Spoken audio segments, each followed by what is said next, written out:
What does it feel like to manage the itinerary of the richest man in the world who was visiting Malaysia? Or what about organizing a 600-delegate conference in Macao? Or speaking to pop star Rick Astley or managing K-pop girl bands? Sounds like a glamorous business? In this episode, I'm speaking to Susan Chee, the founder of Criteria and Connections in Kuala Lumpur, Malaysia, whose company specializes in helping companies create memorable and wow-worthy experiences. Welcome to the Womenpreneur Asia podcast, and I'm your host, Krista Gun. You are listening to Season 2, where I speak to more inspiring yet down-to-earth women in business across Malaysia and Asia. This episode is sponsored by Reebok Studio. So known as the Fixer, Susan is the person you can count on to be unobtrusive yet fully engaged while developing and delivering events the way her customers want them. In the pre-pandemic days, Susan and her team have organized destination incentive trips, senior management team building retreats, and glittering award ceremonies. When you need to know protocol and how to handle dignitaries and visiting heads of state, Susan is the woman to call. She has been involved with events that feature many of Malaysia's politicians and business people. She was also most proud and pleased when she was asked by advertising company BBDO to organize a tribute party to the Dame of Malaysian advertising, Jennifer Chan, a few years ago. She has created and developed events for Bill Gates, Steve Ballmer, Rick Astley, Pussycat Dolls, Nicole Scherzinger, The Girls' Generation, Yasmin Mahmood, Datuk Paddy Bowie, and the late Chua Mei Lin from the Association of Banks in Malaysia, whom she speaks of with deep fondness. In this business, nothing is ever as easy as it seems. In the years that she has been in business, she has never taken a selfie or got herself an autograph while being on the job. She says that she often sleeps all day after a major event organizing, as she's too tired from being on high alert at all times. But what hit her hard and what she literally couldn't fix was the pandemic. The pandemic hit many businesses hard, and none harder than the events business that Susan is in. But in true Susan fashion, she hasn't let that stop her optimism and bubbliness that you will hear in this episode. We had a superbly fun conversation where she spoke about the importance of having a mentor who can help you see where you should be. She admitted that she wasn't ambitious but purely interested in learning when most of her friends were becoming consultants, and how the industry took a toll on her health and how she eventually came to open up her own event management company. I hope you enjoy this episode. Hi, Susan. Welcome to the show. Hi, Krista. Thank you for inviting me to your show. You're very much welcome. So Let's get started with the very, very basics. I know you're in this business that is very unique. Can you tell us how you got started in this industry or this business? Okay. I shared with a lot of people when they ask me, was it your dream to become an events planner, conference organizer, etc.?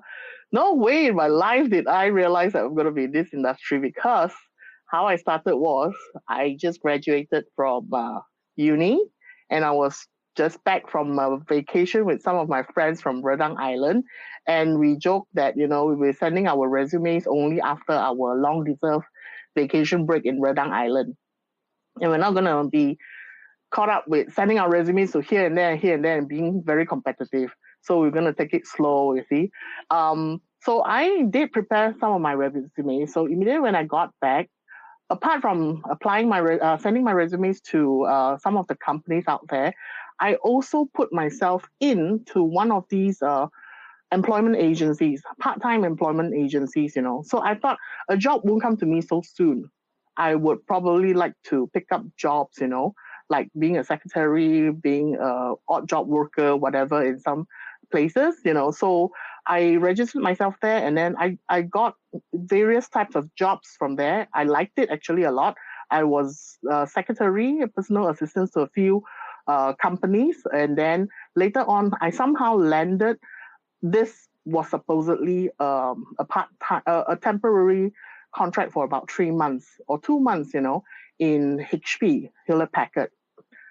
This was the under the commercial channels organization, is where HP liaises with their channels, the people who resell HP products.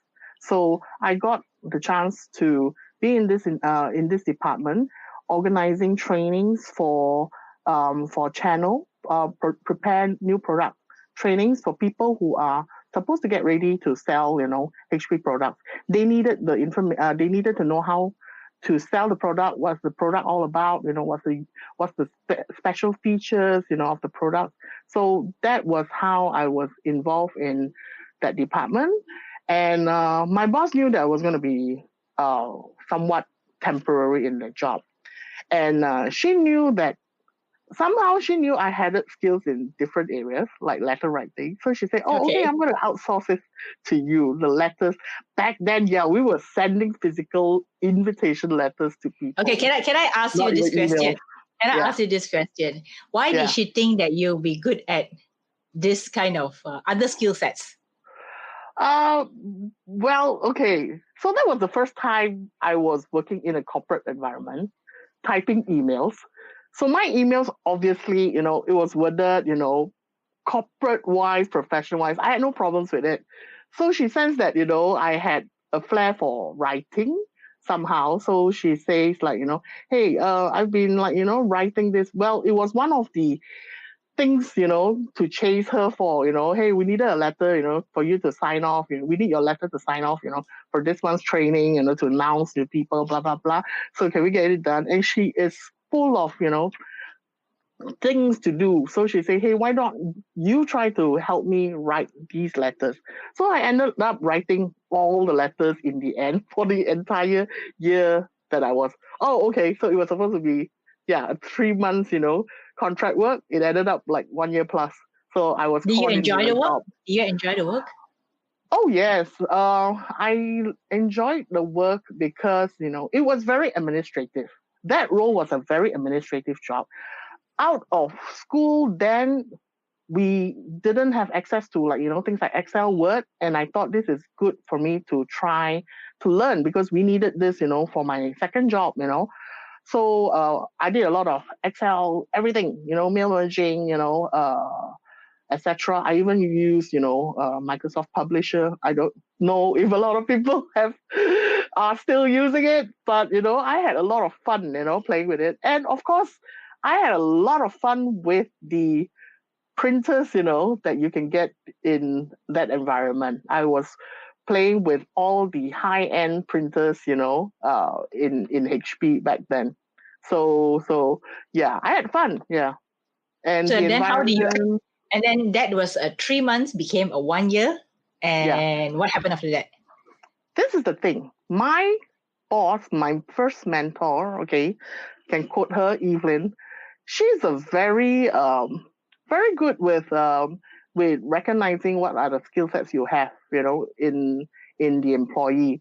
So first, like I said, she noticed that, I can kind of write letters, I can kind of like speak to people over the phone, and at first I really hated one of the jobs. It was actually being on the phone, talking to the list of, people in the organization of, HP resellers, but I learned a lot. I hated it because people perceive it as a telemarketing job. I say, "Oh my God, I'm not going to do telemarketing for the rest of my life. No, I don't need this." But heck, after a year plus, I've not seen these people in person. Only a few of them when I met them eventually for events. But I managed to develop, friendships, over the phone. It's another skill set that I developed while on the job. And then I put it to good use eventually later on, in my line of work. So yeah, so that was the thing that I hated most. But I also ran, campaigns, marketing campaigns, with my boss. She introduced me to, she discussed very openly. She asked for feedback. What do you think we could do, to improve? So we did campaigns, to encourage people, and naturally, one of the things that I do is also to get people certified. So there is also technical trainings and there's also sales training.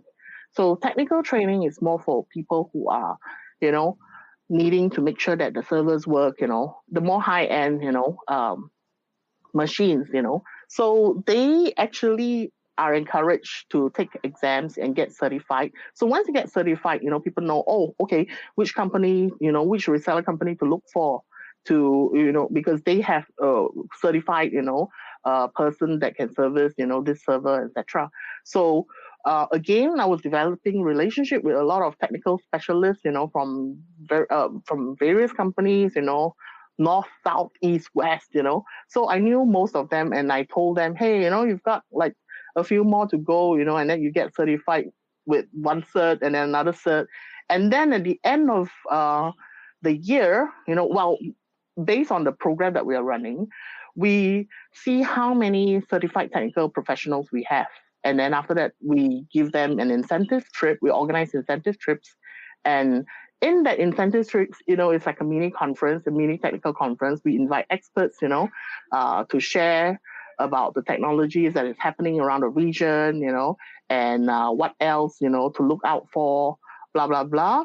And so I, again, got more encouragement in the sense to run events. My boss actually gave me more things. More empowerment came along, and I was organizing these conferences.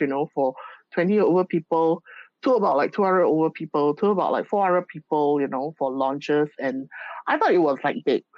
I thought 400, 500 was big. My world was at 500 packs for a product launch, okay? And there will be a morning launch, and there will be an evening launch. Yeah, there will be like, different kind of ways you will launch, new products. And then after that, I sort of felt kind of bored. Naturally, because I'm quite a hyper person, I like new things, and then when things get bored, my boss kind of sensed it as well. So how long were you in the company then? I think by the end of 1 year, because by 1 year and about like 4 months, I switched to another company already. Okay, so during that time, I think after 1 year plus, so my boss, the boss relationship, the mentor relationship, grew deeper. She even asked, she will tell me frankly, what do I see in you, to do in your future, blah, blah, blah. And then she even suggested, hey, maybe, if you like it, try and see whether you like to join an events company and see if you like it. It's more intense. Okay, so I thought the events company is similar to what I've been doing. Maybe a couple of hits more in their product launches. But I thought it was very good of your mentor to actually tell you that, point you in the right direction, because otherwise she would have wanted to keep you for the company, right? Since you're doing so well and helping her so much. Yes, and also because it was also a contract position, I was not directly hired by HP. Okay, it was a contract position with another firm. So, in a sense that my mentor eventually mentioned or suggested that I could take up this role in an events company. So she sent an events company bosses to speak to me and see if I'll be keen to join them. And at that same time, the IT industry was booming. It was the .com era. We had the Tauke Balak, time, right? So that time was the Tauke.com. And then now we are at the Tauke startup, right? Yes. So that's the evolution, for those people who sort of know how old I am now. So yeah. So okay. So after that, I moved on straight away to the events firm. Okay. My first day at the events company was not very good. I had a bad impression of all my colleagues. Okay? Why do you say that? Why do you say that? They were mean, they looking, they were like, who's that girl trying to show off here and there or blah, blah, blah. Maybe I came in because, the boss introduced me, oh, Susan was from where, So everybody else was peers, same age as me, but they were doing events, from the beginning. At least a year plus before. I mean, it's probably the same time with me, but I was in HP, but they were servicing real IT MNC clients. Okay, nice. So I would see that they had more learnings, right? So I thought they were kind of mean, all right? Didn't talk to me, blah, blah, blah. Okay, then after that, on site, yeah, I followed them around. I think it was the second day itself, okay? First day I was introduced, second day I was already on ground to assist them for an event. And that was the biggest launch for Windows back then, Windows 2000. It was huge, and How it huge is was huge? How many it people? was How many 1,000 delegates? plus. It was 1,000 plus. For that time, it was 1,000 plus. And when you go for events, you sort of register the registration counter and then you walk in, blah, blah, blah. Back then, it was like MRT stations, you clock in at this level of the car park, you get distributed your goodie bags, you move on. Get distributed some stuff at level 3 car park, you move on. So that was how crowd was managed at the event because, it was huge. And it was a long haul that I know of. And I went, oh, wow. Okay. Now you're talking. So my 400 packs, event thing Wasn't was wasn't that nothing. big, Yeah, it was compared to this? nothing compared to this show and the eventual, introductions that I saw. Oh, it was pretty impressive, lah, to see that and then to see how my other senior colleagues, in the new company that I just joined, how they hack it up, when there was crisis, how did they run through it, So it really gave me the assurance that okay, hey, I'm here for at least another year plus, there's a lot of areas I could learn. I was in it for the learning, really. I think I should be more ambitious in the sense that when you come out, oh, you need to get that, salary bracket, want to go into this line, that line, whatever your friends were like aiming for. And then at that time back then, a lot of my friends were going goo gaga over becoming a consultant in one of those, consultancy firms. I think that was the trend there, It's very trendy if you're a consultant, for this company, blah, blah, blah. But I somehow was attracted to this part, and I thought it was very different. Um, and yeah, so I stuck around for For a few another more year? years. A few more years. Wow. I think that was my only company before I moved on to what I am now. Okay.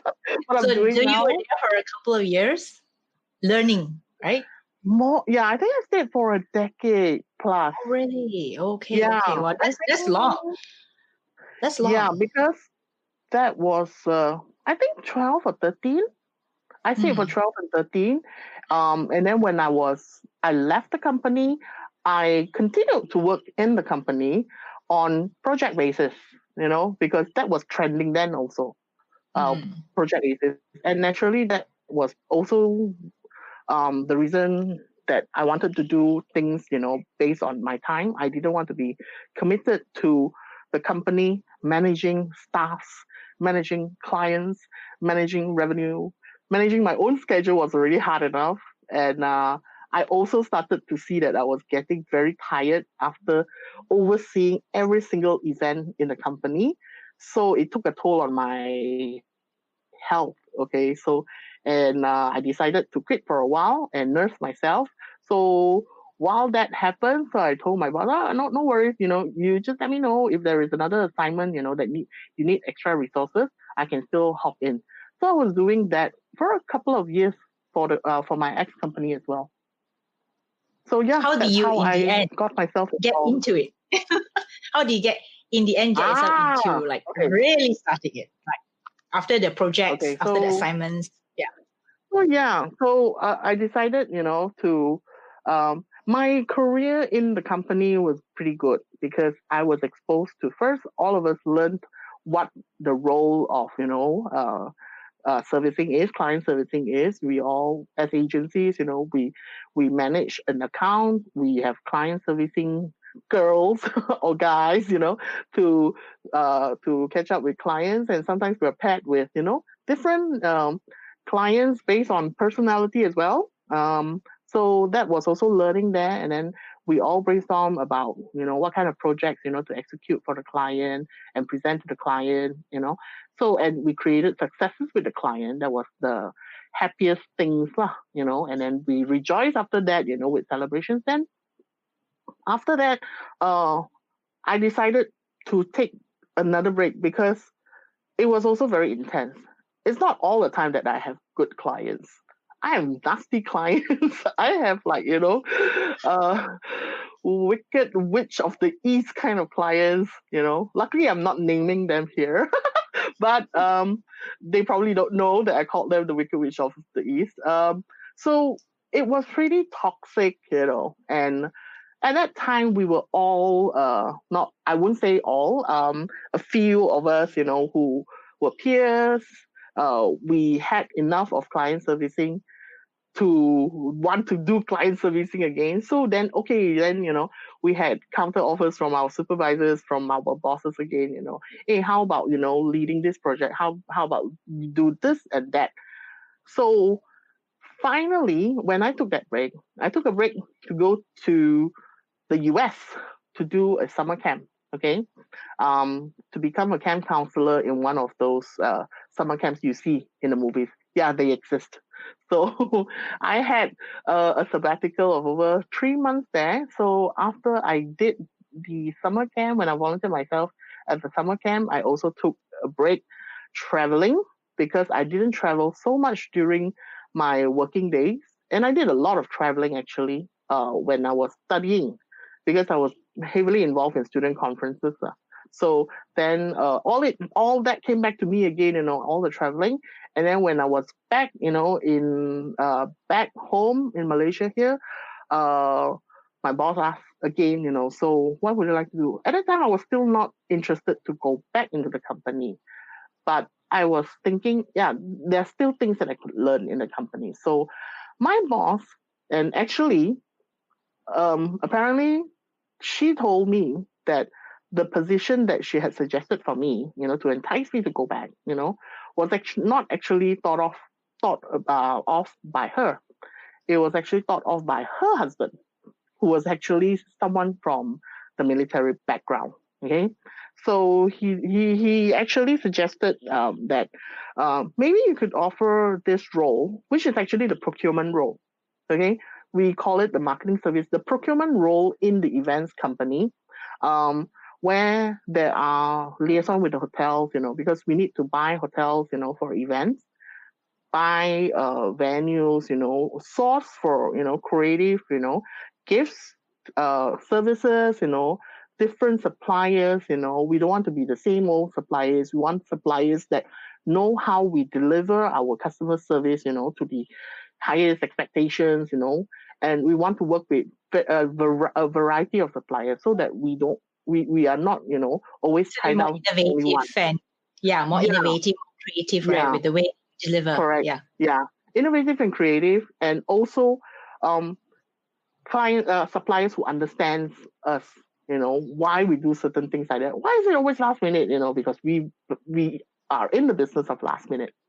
We do the last minute stuff for our clients, So you have to understand that I have suppliers who say, don't look for me if you're looking for last minute stuff, which I value, and I put you aside, and I know what kind of, projects that I will put you for, which you're good at.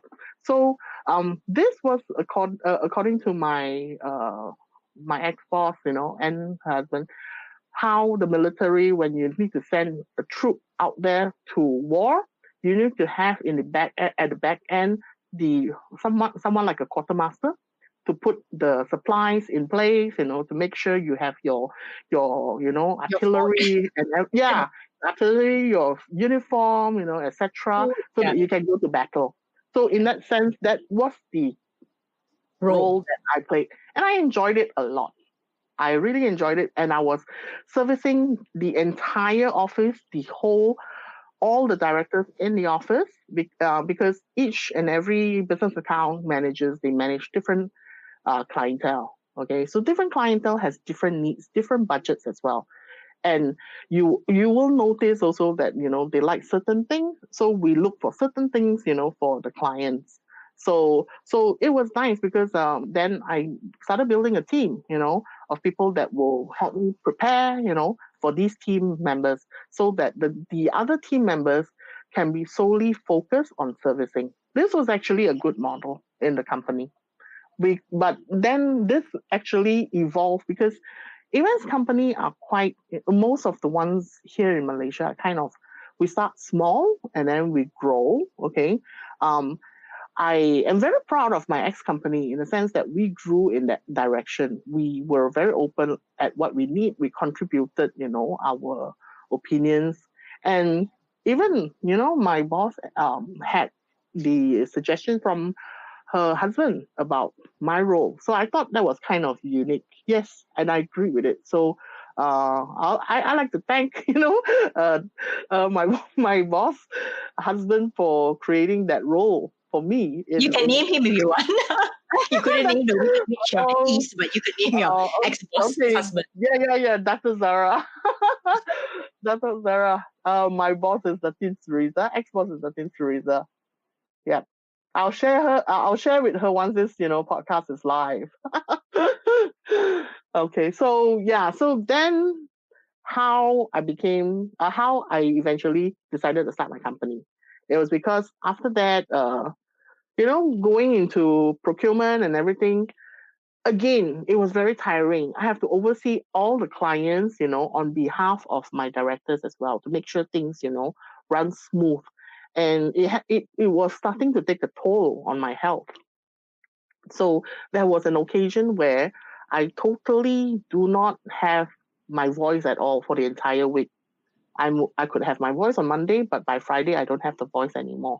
So it was becoming serious, and then I decided, okay, I need to chill. That was like another sabbatical that I sort of thought I needed. My first sabbatical was because I hated client servicing for a while and decided I want to do something else, and then I thought I needed another sabbatical. So in a sense, it was kind of a sabbatical. I recuperated from an operation that I had to do. And the next day, I actually went on site, to execute a project for my ex-company. So, and began to do that for another year plus or so. And then because I wasn't tied down to one company to do my projects. So I was on the freelance mode. And that was something that my supervisor was doing. If she hadn't, been confident that I can hack it, I wouldn't have gone into this, because she was the first person in the ex-company to have done so. So I went on, and then more and more people came to approach me because they knew that I was out of the company and asked me, could I do this? Could I do this? So I was actually very humbled by, all the people who called me up and said, could you do this? Could you do this? So yeah, okay, sign inquiries, I had inquiries, developed proposals, quotations with them, and got few jobs. And the jobs started coming in and this billing, it's not something like a couple of hundred ringgit kind of billing. It needs to be, a company kind of, invoice. So therefore, that's how I started a company, a legit company, so that people know that this is not a fly by night, is it? fly by night kind of company. Yeah, fly by night kind of company. So then after that I started, and I was thinking this is still a freelance mode until a while when you sometimes when you sit down and then you start consolidating, what are the claims that I have not put in place for this month here.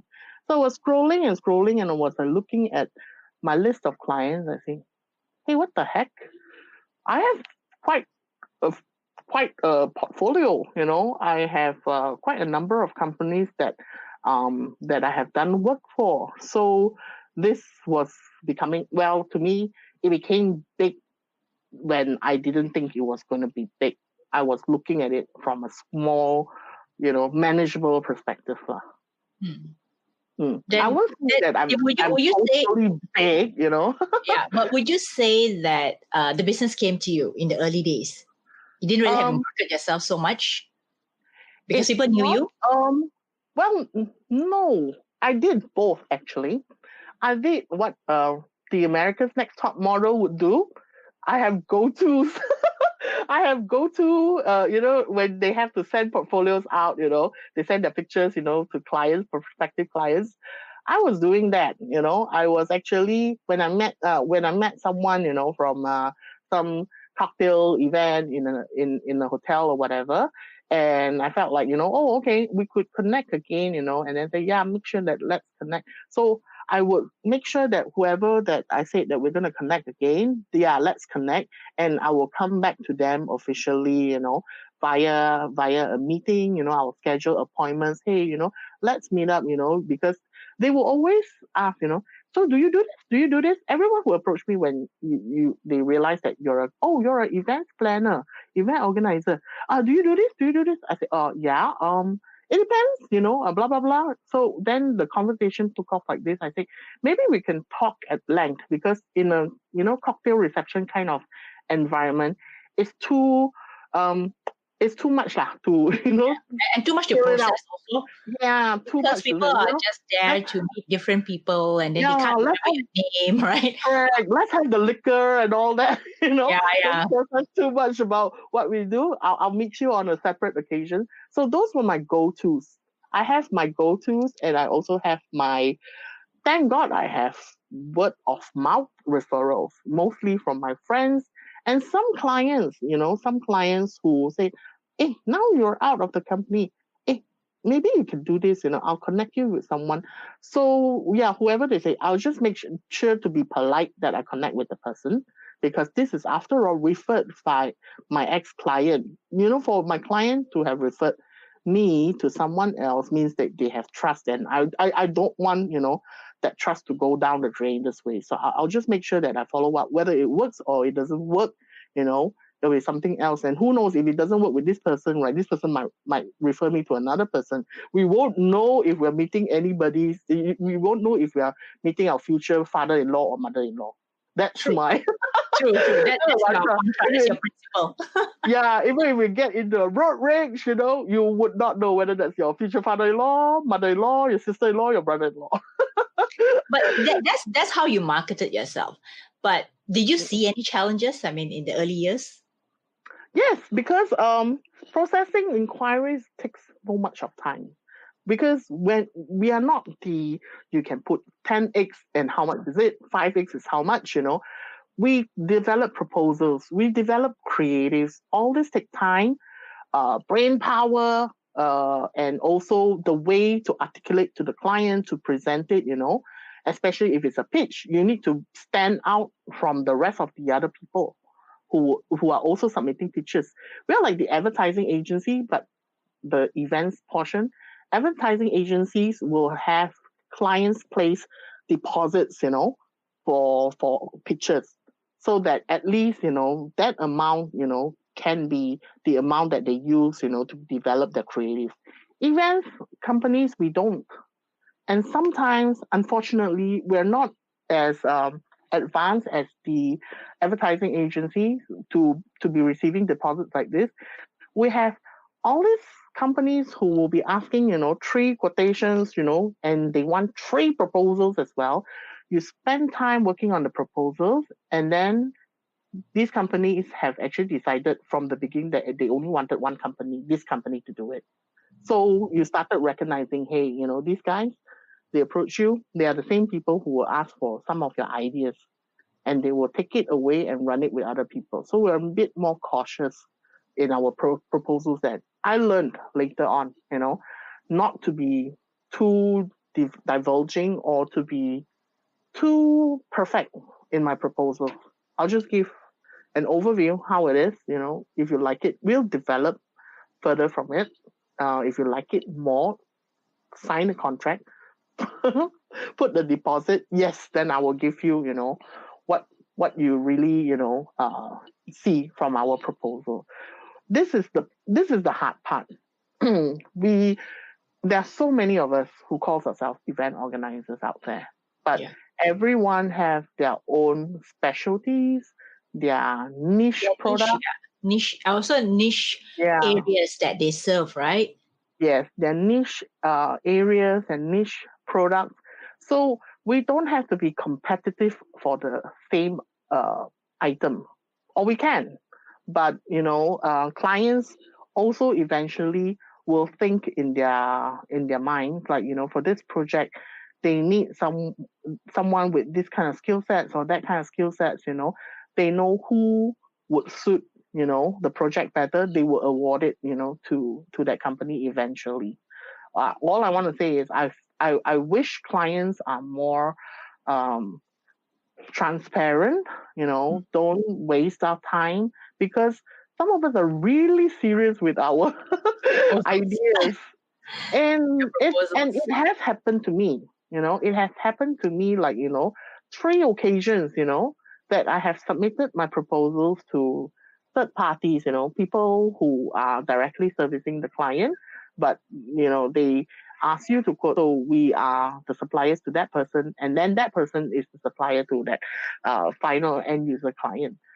And somehow, because from us interacting with the people in the industry, the MCs, or the suppliers, how did it occur that that same client developed that event with the same ideas that I had in my proposal?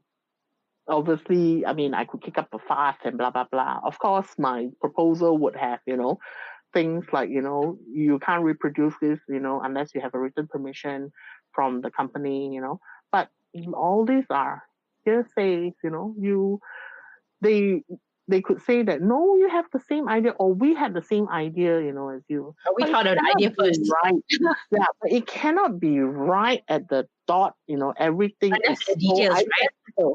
Yes, if it's really identical, I would probably want to kick up a fuss. But if it's like, fuzzy, identical, no, it's probably everyone else had the same thing because something was trending, and it so happens that everybody thinks it's a good idea to have that. So, but how do you deal with it? I mean, if you have, I'm sure you come across these are definitely challenges. Right? Initially, because I was working alone, and I feel like, oh man, they did to me, and I feel so hurt, I got so emotional. I say, I'm not going to do this for them anymore. No. Then after that, you blacklist them. More happened. You blacklist them.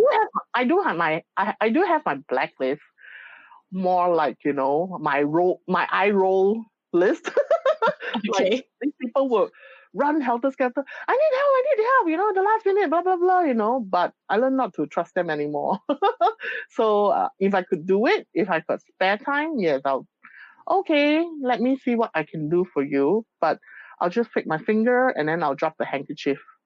So they're definitely not on the A list. They're probably on the D or E or F or G. Yeah, right, correct. It depends. People who shook me, differently, will get different kind of treatment. And that's why I say my clients are very important to me. My clients who are nice, who are very polite, and we discuss very openly.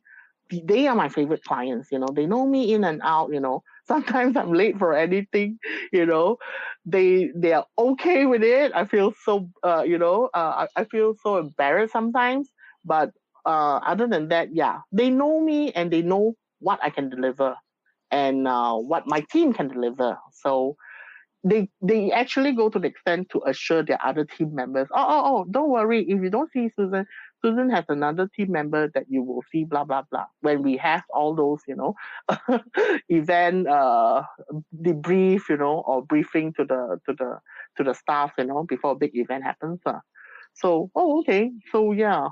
So yeah, that's about my client. So that's where I also want to get into this topic of famous people that you worked with in the course of your years in the industry. So how long have you been in the industry?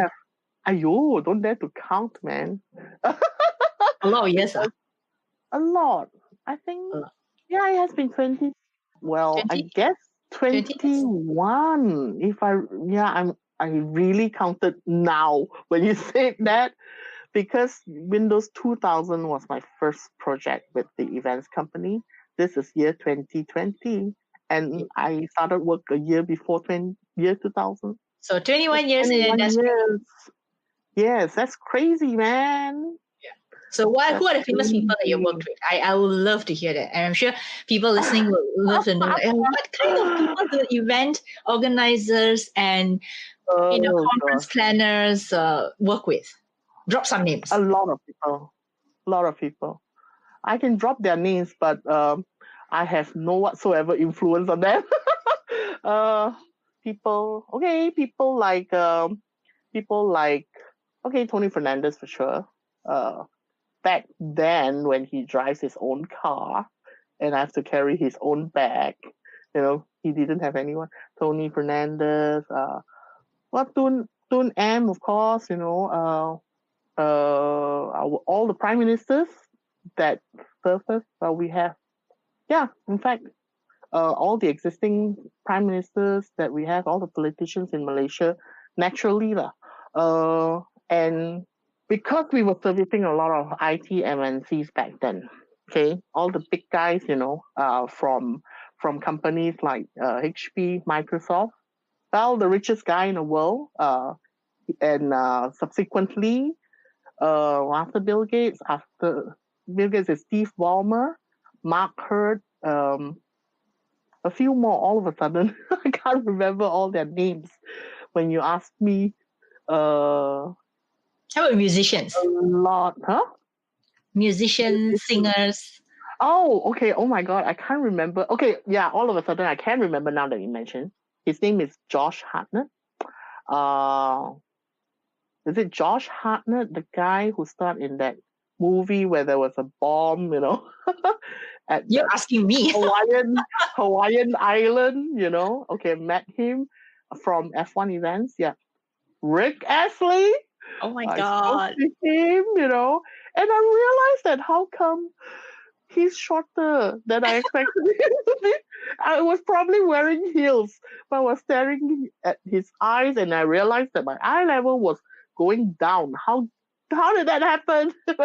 And then Nicole Scherzinger, Pussycat Dolls. Yeah, I actually handled one of her press conference on behalf of a PR agency.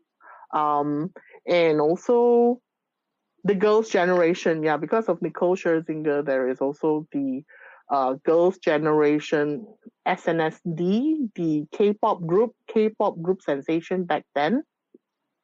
Who else? Lots and lots of people. Off the cuff, yeah. Other than that, you talk about like women, okay? I have a few names of local female personalities that I've VIP managed them before. People like Dato Paddy Bowie, Yasmin Mahmood, Johani Yusuf, and then who else? Yes, Chua Mei Lin of the Association of Banks in Malaysia. Who else? Julia Ahmad, who used to be the first president of PRCA Malaysia, the Public Relations Consultants Association of Malaysia. Julia and also Chua Mei Lin. I remember them fondly. They have since passed on. Okay. I interacted with them briefly for events, but they held long conversations with me. Like somehow we found some time and then we chit chatted, and it was very personal. So I had fond memories, speaking to them, especially Chua Mei Lin from the Association of Banks Malaysia. She was the executive director, and I learned a lot, seeing her in action. She was like presiding over meetings, regional meetings with the ASEAN head of finance, all the head of finance, all the central bank governors, see her in action. She is one capable lady. So sad that she passed on, but she did leave an impact on me for the way she worked, how responsible she is, and she wasn't in the industry at all. She was actually a legal professional, a head of legal. She was head of the legal department for a corporate organization, and then after that, she went on to become the executive director of the Association of Banks in Malaysia. We met her from various, financial conferences, held by Bank Negara of Malaysia. Okay. Yeah. So now I And want then to. Jennifer Chan, the dame of the advertising industry, I would call her. The lady who did a lot, in the advertising industry in Malaysia.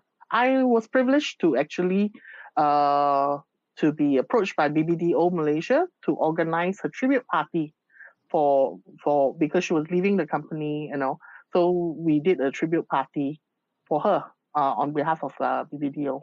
Wow, that's really lovely. Yeah. Okay, you've hobnobbed, you've rubbed shoulders with some of the interesting celebrities and famous people in Malaysia, and of course outside of Malaysia lah. So one of the things that I'm also very curious is because we're in event management, right? And right now with the current COVID situation, and a lot of businesses are definitely impacted, but also particularly events.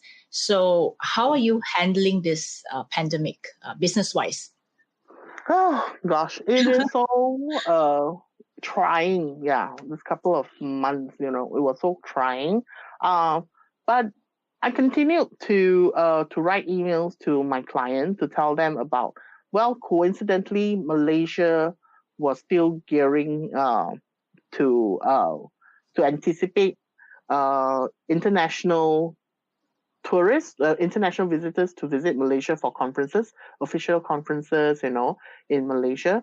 So the Malaysian Convention and Exhibitions Bureau, this division that is that an agency under the Tourism Ministry of Malaysia, has incentives for associations or companies who want to run events in Malaysia. Of course, we would like international events, because we see the exchange of, international revenue, etc. So they actually have incentives to encourage you to do so. Be prepared, once the borders open, if you have clients interested, try and submit, your application for incentives, to run these events. So I've been sending, emails and alerts to my clients still, those who were keen to run events, because I had about like 2 or 3 conferences that was postponed, during this year because of the pandemic. So, well, yeah, I have to tell them that, hey, don't think about canceling it altogether. There are incentives, by the government. Take advantage of it. What the government is doing is to boost the industry. We have a lot of peers in the industry. Some companies have transformed themselves into a vegetable wholesaler, seafood supplier, fruit supplier. No joke, it is true. So they have to do that. No choice, because we all have to eat. So at the same time, I was introduced to do other projects. So those are the things that I'm open to doing as well, to make sure that I have some revenue coming in before events goes back into full mode. But other than that, there are also events that I'm trying to run for companies who have not had the experience of doing, like for instance, live events, events being streamed, over online, trainings, done online. So those are the few things that I'm developing with some clients, because this is the time that they need it, and coincidentally, we can, offer them, some solutions, because these were some of the things we have done. So all these live streaming things have already been present. It's just that, people like the broadcasters have been doing it, more often. But now everybody is doing it. Because, and it's also because there's no push. In the past, there was no push. It's like we took it easy because we could still fall back on physical events, right? So now everyone's like being pushed, like it or not. So yeah, so and then on my end also, I've been thinking about what Malaysia should be preparing themselves for. Like we, well, in my line in the industry, in our events industry, we are competing with countries like Thailand, Singapore, Hong Kong, Indonesia, as a desired location for events and conferences, etc. Um, I feel personally, because I've been in the industry, I feel that we have a lot more to go in terms of, exceeding expectations. People like Thailand, we really need to catch up with them. When They're really you great in know, hospitality. great in hospitality, things that, we learn, from them. And also, Indonesians also have, very good vacation spots, lovely islands. Bali, everybody knows where's Bali, everybody wants to go to Bali. We have a lot of products like this in Malaysia. I feel that we should do more and more creatively as well. So I'm beginning to start thinking about small projects with some of my friends. What can we develop, for to promote Malaysia? Well, to promote it, jointly with, our events lah, our conferences lah. And how to be more competitive in the ASEAN region.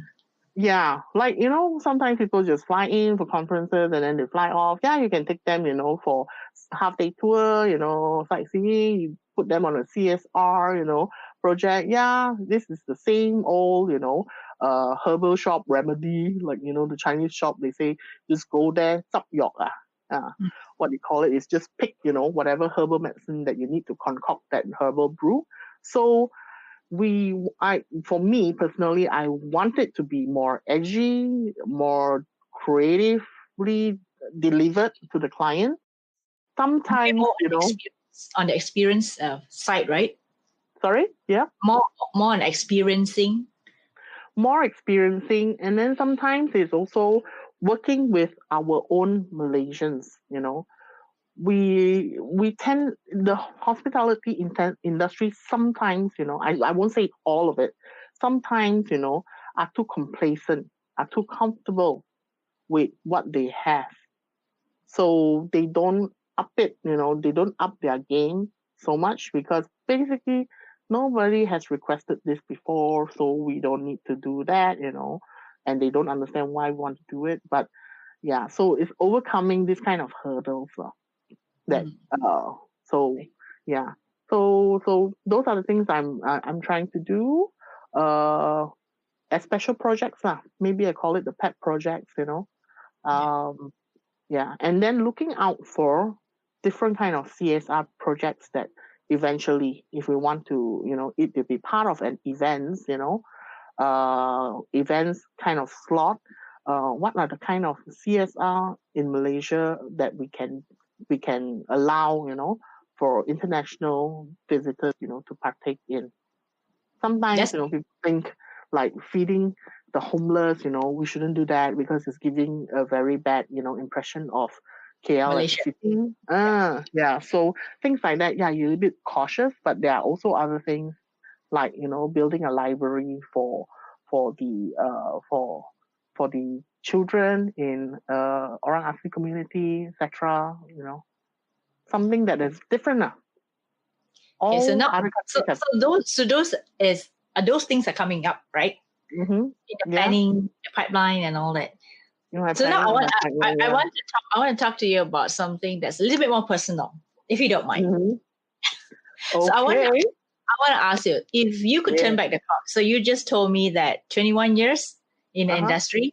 If you could turn back the clock, what would you tell a younger version of yourself about this whole life journey? Well, this life journey of being in this industry, the events management industry. What would I tell myself? I would say, don't over-analyze things.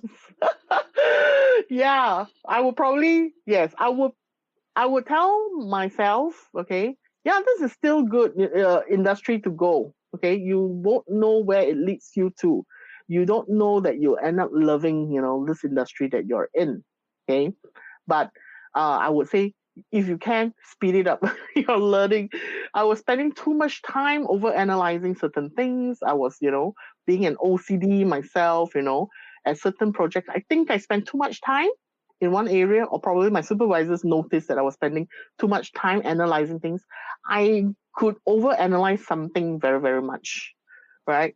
So those are the things I probably tell myself. Don't spend too much time in it. Some people learn it differently. I learned it like that. I overanalyze until, okay, when I overanalyze something, I move on like, 5 steps, in further than the rest of the others.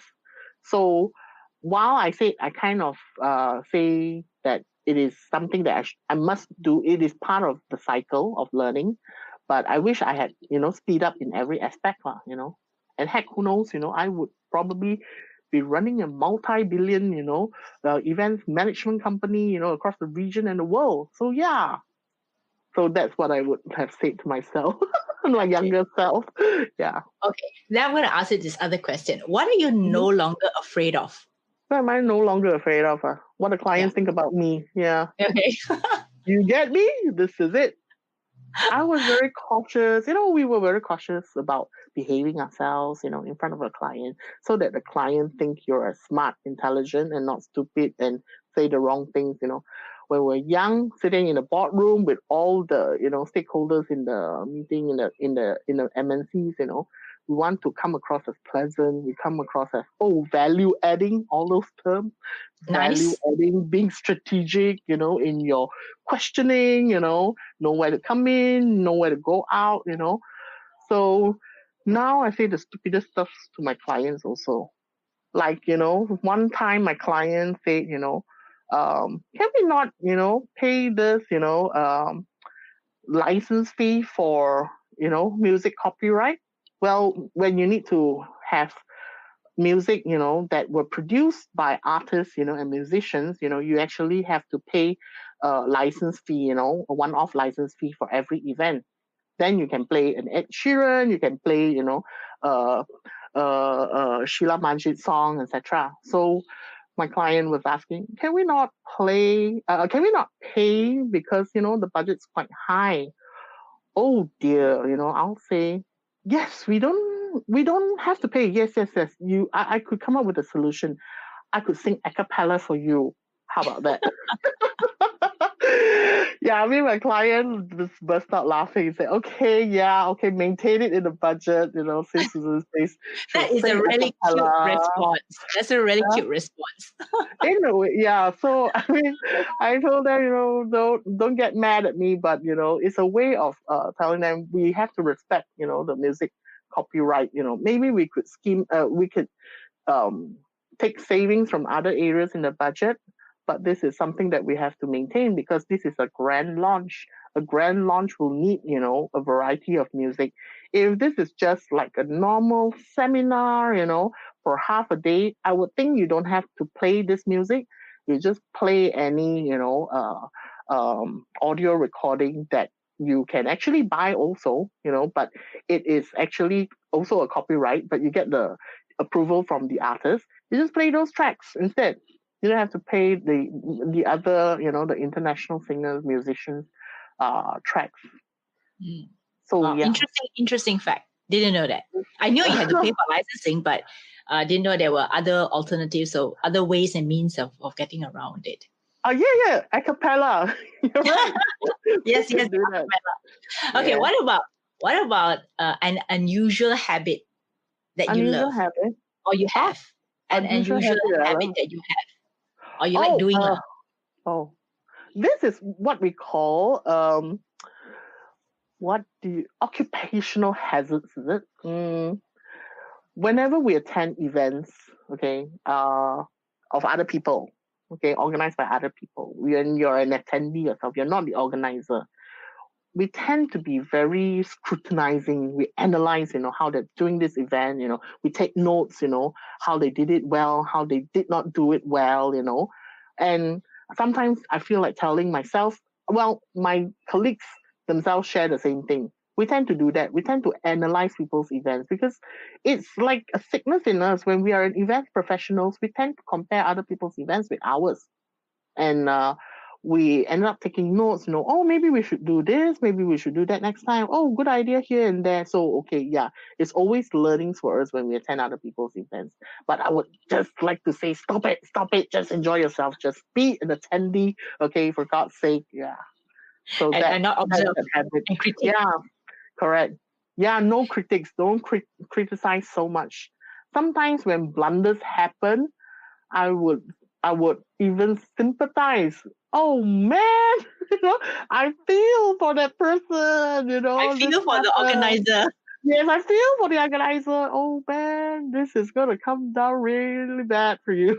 so these are the things that we can sympathize, not really criticize. Yeah.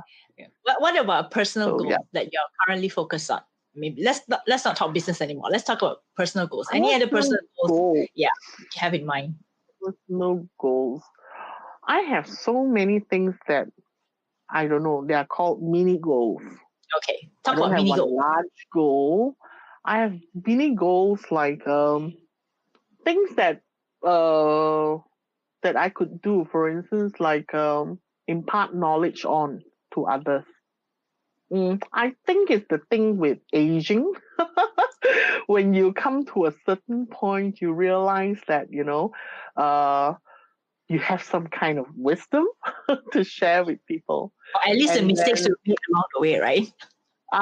Yeah, correct. And because of my company, what we do, I engage a lot of part-time staffs, and usually these part-time staffs are students, who are either still schooling or they just graduated and then was like me, like a bum looking for a job, before their big, big job comes and offer them employment. So I have a lot of students, and sometimes these students are really fantastic students. Okay, people with very good attitude, and some of them actually was asking me, would it be okay to study, an extended course in events management? I was kind of flawed by their question, because I think, you wanted to do your like masters and all that in events management? I thought you have a course. I thought you have a degree in, engineering or stuff like that. Because of what they're doing, in the events, they sort of like it, and they thought that they would like to do events management. So I have some part-time staff who are freelancers, but they were fresh graduates. I know they want to be freelance by choice. I actually advise them, why don't you take up a full-time position from a company and learn the different aspects of event management, because it is a real wide world of events management out there. So they chose to stick with freelance because they wanted their own time. I think this is what the young people want nowadays. They are not like us when we started out. So I have to respect that. I said, okay. But I learned to give them, heavy responsibilities, things that will kick them, like, give them excitement when they're doing an event. So they're really part of my like a permanent staff, where I give them this important role that they have to execute. And they love it. They enjoyed it so much, and then they are looking forward to join me again for another, project, where they explore skills in another area of events. So I learned that, the young generation are very keen in learning, but their learning methods are very different from us back then. We will slog it. We will take our years, and slog it. We probably were prepared, to embark, on something big, but we pull ourselves. Well, I guess maybe I'm speaking from my point of perspective. I decided to pull myself. I don't think I'm ready yet. But probably people think, hey, you're ready, you just go out there, So the young ones nowadays, they just go out. I think they have more courage. And I think the word entrepreneurial fits every one of them, because they're very enterprising. They would, in 3 months' time, they decided, okay, I want to start this company. I want to run this, business. they tend to not think so much. Sometimes it's good, sometimes it's bad. But like for us, we were like thinking, if you don't think through what is it, you'll end up with this and that. It's like you're hesitant to go, jump into that pool and start, swimming.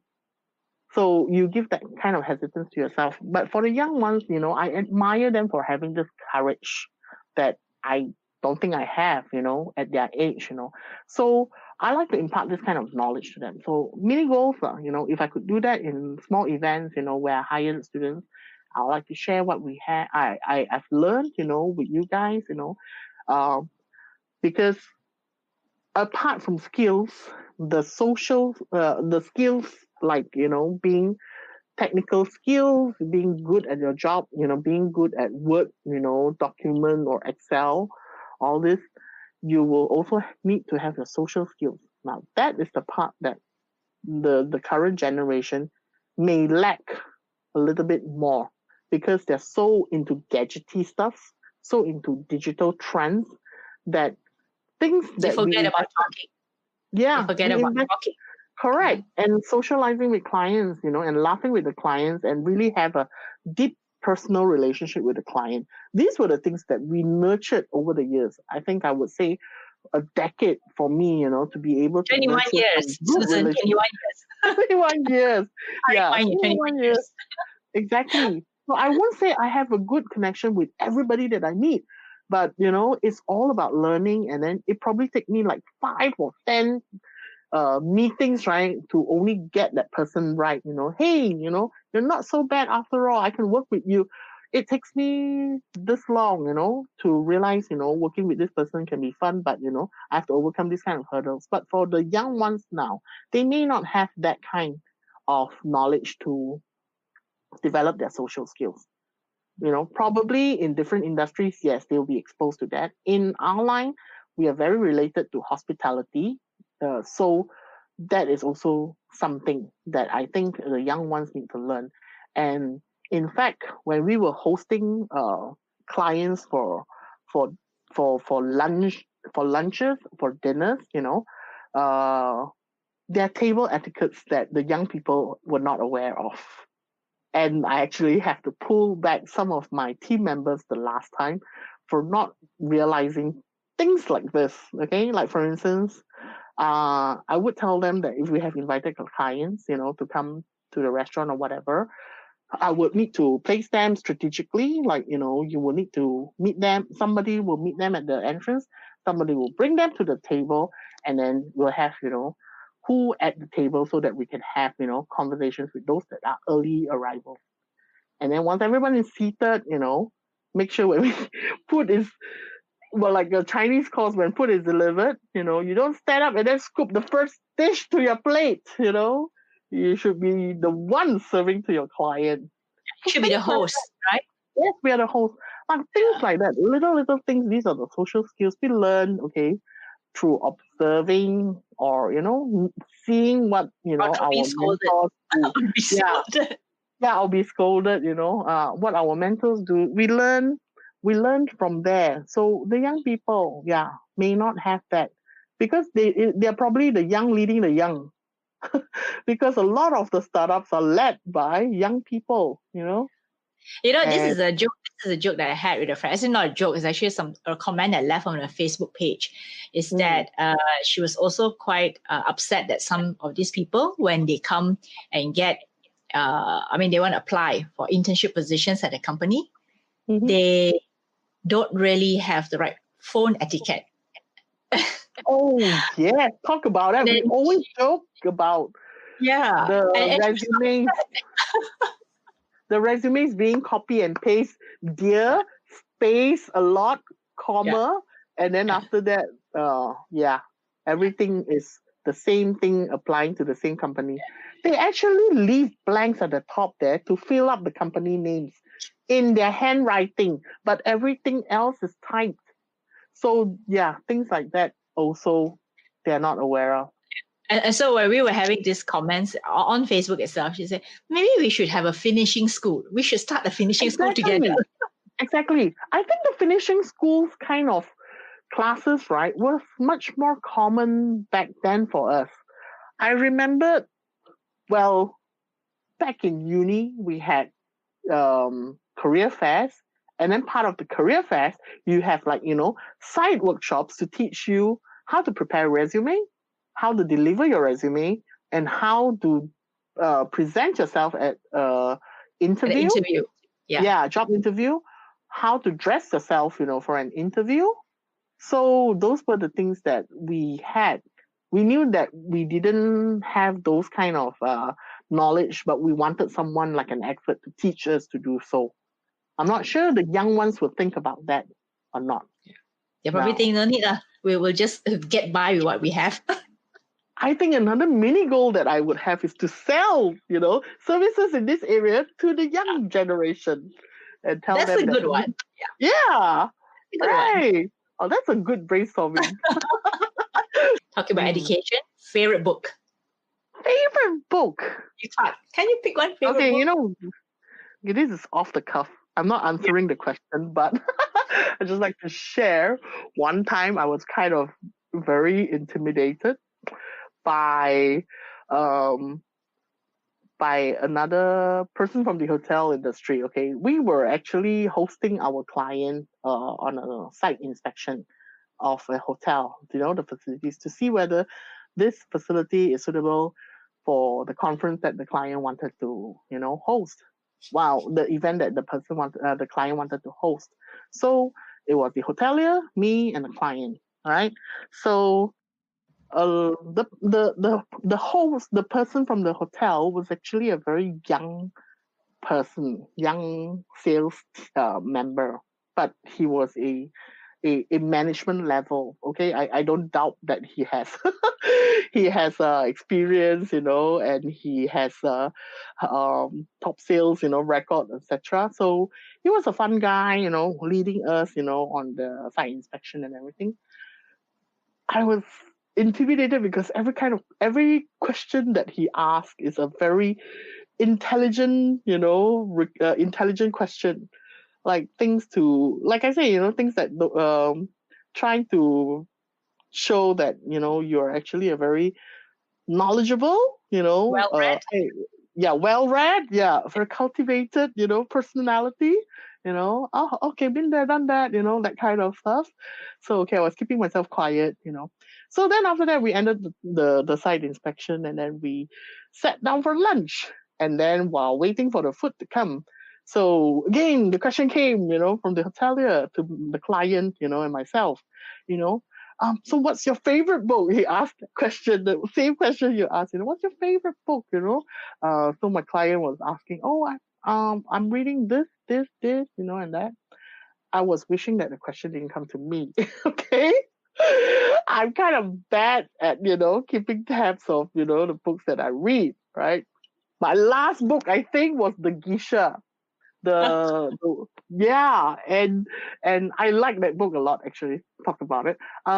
So I was wishing that question didn't come to me, because oh no, I don't have anything, intelligent to reply back. So I had to tell them the truth. So they both came at me and said, so yeah, what about you, Susan? What I'm curious, what kind of books do you read? What do you like? Is there a favorite title, that you came across recently? Blah, blah, blah, blah, like, okay, I kind of like flipping the gossip magazines during those salon sessions when we have our hair cut and all that. I actually really like, flipping through the magazines. Yeah, the tabloids, and all that. Tabloid magazines, etc. So I think, I don't really have any book, that I could recommend at that moment. I like to read tabloids a lot, So my client burst out laughing as well. So yeah, okay. So that's your way of answering my question without answering my question. Okay, I would say, all right. The last book that had an impact on me was The Geisha. The Geisha was actually given to me by a close friend. It was a gift after graduation. And I actually liked every single detail about that book. I was just joking with my friend. He gave me the Geisha book after graduation, like what? Am I exploring the geisha world, upon graduation? It's a hint for you to go there, that Yeah, so direction. my friend joked a little bit, but it was kind of an ad book. Oh, she's like, read it, you enjoy it, So I read it. I really did enjoy it. And from the movie and the book, it's totally different. In the book, they were able to tell how how delicate it is when the geisha flip her hand. There is an art form, when you flip it this way and hold it at a certain angle, you are actually enticing the customers, with this style. And then when the geisha wears their kimono, the drop at the back, they need to make sure that they powder it so that it looks alluring, sexy, because that part is exposed, and it's something that attracts the eye of the patrons lah. So it was very detailed, as mentioned. It's like I think why I like it is it was because it had the eye for details in everything in the art form of geisha. So it's quite similar to events. Now that I relate to it, in events management, you have to have an eye for detail for every single thing in the area that you are working on. So I relate events now like a similar art form, like what the geishas practice. They hone these skills, through years of training, on the job training. Well, first of all, they learned it all from their master, of course, and then later on, when they're ready, then they go out there and have their clientele and ready to serve their clientele. So, I won't say I'm like a geisha, but You like enjoy the art. I Like, enjoy sharing uh, and executing, the job for my client based on the skills and the knowledge that I have developed over the years. That I know that, if you are doing it this way, it'll go wrong, for sure, you know. So let me guide you and do it another way to be sure that, you have success. So yeah, that kind of thing. And then, personalities will clash and everything. So you have to have an art form to be able to communicate with your client, to negotiate with them, to encourage them, in your ways, to make sure that they follow your advice. When you give your consultations, you just hope that your clients, I would say not all my clients will agree with me, but it is actually always a good banter between both parties, because then we are able to debate what is best for the event. When we're not sure whether it can be done or it can be done, at least we have trashed it out. We tried it. We both understand what would happen. In the event, if we do it this way, at least we have an understanding, whether it fails, because we knew that it's going to fail. yeah. Okay. Final question before we Yeah. end. Yeah. What's the one key takeaway that you want listeners to note after listening to us for the past hour plus? Oh. Please don't think every event manager and every conference organizer work is easy. Don't always quote, so easy, I also can do lah. Someone want to pay so much. Please don't. We are not, there's a lot of things, that you don't see us doing behind your back, behind the scenes, actually, because that's how we sell our services. We do the things that you don't want to do, or you didn't know that we're actually troubleshooting something behind your back, because you don't have to be worried. That's the assurance that we give our clients.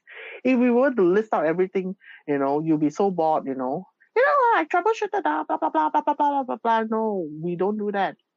And if people claim that, oh, events are, very, very exciting lah, get to see all these people lah, very nice lah. Glamorous, right? Glamorous. Glamorous lah, blah, blah, blah.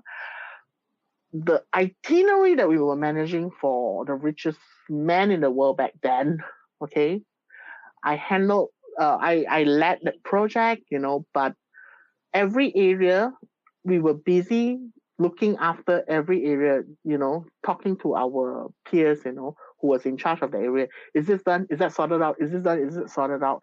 I had no time to even gawk at the richest man in the world, because every stage of the event, we were just making sure nothing bad happens when he was around. It wasn't like, we are soaking up the same air as the richest man in the world. We are sharing the same floor that he was, walking along just now. It is crazy. There were so much things, that you do. And you don't even have time to get the autograph, the photo, that kind of fangirl stuff, right? No fangirling, because yes, my 21 years, right, in events, I have no selfie, no photos with all the people that I have met, the famous people, the celebrities, that I've met. I've not taken pictures, with them side by side, because we're on a job. I don't do that. I don't feel nice taking picture, unless my client will say, hey, come, let me take a picture of you. Some of our clients really do that, so obviously if it's in a group, or we don't want to impose on some of the celebrities or the person or the VIPs. I tend to not do that. I rather, we get on with it. My role here now is actually to execute something for you. And in fact, we have so little time with some of these VIPs backstage, because, we go on the 10, 9, 8, 7, 6, 5, 4, and someone will speak to you and say, now you slot this VIP in and bring him up to stage, So we will be backstage telling these VIPs, briefing them where to walk. Please make sure you don't fall. There are steps there, okay? There are lights there, okay? Be careful.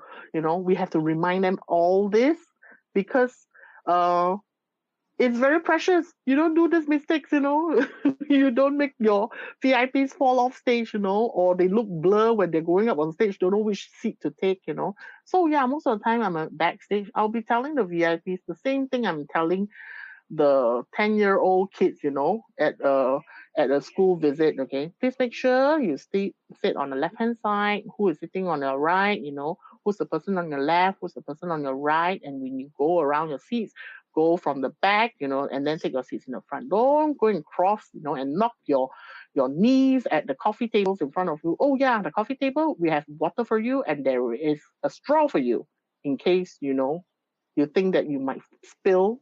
There is a straw for you to sip your drink. All right? Okay, that's it. Go. So these are conversations that we talk to the VIPs about, We're not talking about like, I Nice to meet love seeing you, since I was like 5 years old. I can't believe it, you're next to me. I'm at an event that I'm managing for you, blah, blah, blah. No, we don't talk about that, honey. Yeah. Yeah. Okay. Yeah. So then this has been such, we could go on and on. This has been such a fun interview. I'm learning so much. Really? Yeah. That's more. And for the record, I have been talking to Susan, I think twice, 3 times. I don't know how many times before we got onto this interview, because I wanted to also make sure that we got the facts right. We know what we're going to talk about. We also know what we're going to, discuss, right, in this interview. Yeah. So I'm so glad. I'm so thankful that you shared such interesting nuggets. And there are plenty of other interesting nuggets, actually, which she didn't share because we don't have time for that. But from what she's shared, I'm sure you can hear the bubbliness of her personality. Bubbliness. Yeah. So we need that kind of sanity in our life, yes, especially in this yes. industry. Yeah. So thank you so much for your time today. It's been such Oh, a you're pleasure most talking to you. welcome. Thank you so much, Krista, for actually to decide to invite me to be one of your interviewees. Is it for Yeah. to want be one of your guests on a podcast? I've never been featured on a podcast. Whoa, that's the There's new always thing for there's me. always the first time, Susan. There's That's always the always first the time. time. I'm Yeah. so glad my first time is for you. Oh, wow. The first time in the podcast is for Krista. Okay. Yeah. So thank you so Okay. much, and we will see you again. Oh, thank you. Yes, we'll see you too. Thanks, Krista. Thanks. Thanks. Thanks for listening to this episode that's sponsored by Reebok Studio. You can find all the links and show notes on our website, womenpreneurasia.com. If you've enjoyed this episode, please subscribe or share this on your social media with the hashtag WomenpreneurAsia. In next week's episode, I'll be speaking to Sophie Ha from Vietnam, who is the co-founder and CEO of Scabella. Hers is an interesting story as well because her business, Scabella, was hit particularly hard during the pandemic. As stores were shut, her retail fashion wear for children was badly affected. She first felt deeply frustrated, but decided that she would do something instead of moping about at home. Not only did she manage to do something about her fashion business, but she also created a new business as well as joined forces with a friend to work through the storm. She came out stronger and now even has the time to coach and motivate her team. Hers is truly a fantastic story of grit and resilience. I will see you next week.